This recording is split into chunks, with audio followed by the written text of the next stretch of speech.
యథార్థవంతుడు సంతోషంగా ఉంటాడు, నీతిమంతుడు ధైర్యంగా ఉంటాడు.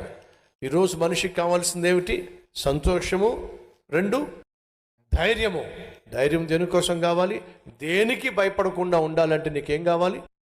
ధైర్యం కావాలి. ధైర్యం కావాలంటే నీతిగా జీవించాలి.